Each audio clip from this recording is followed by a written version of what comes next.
The survival of all animals depends ultimately on the survival of their cells.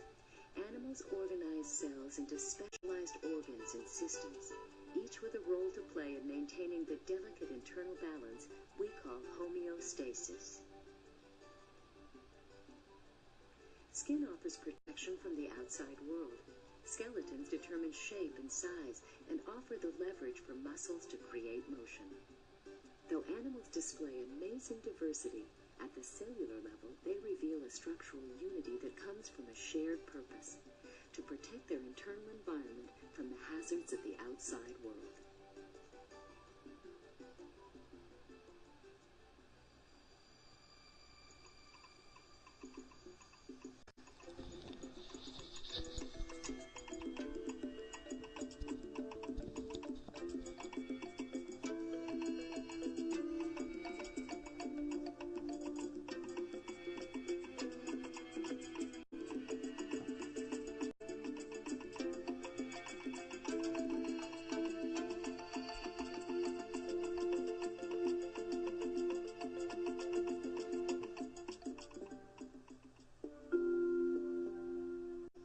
On a quiet residential street in Southern California lies Casa de Tortuga, the Turtle House, a private rescue mission for injured or abandoned reptiles.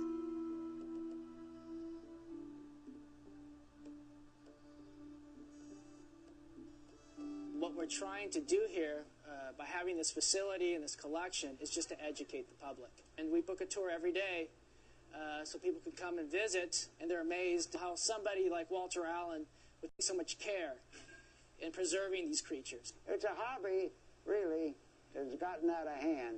You start with 2 turtles, then you got 10, and the next thing you know, you got 30, and then it's 30 years later, and you got about 700 to 800 running around here.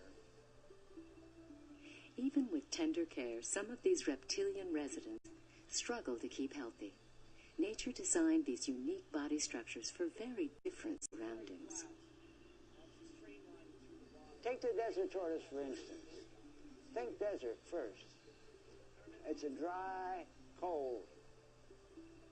Here in the basin, we have a damp cold, and many will come down with the flu, colds, pneumonia, and the like. The tortoises become ill because of a breach in their defenses at the tissue level. In all complex organisms, cells work together in groups called tissues, the raw materials that make up all animals on Earth.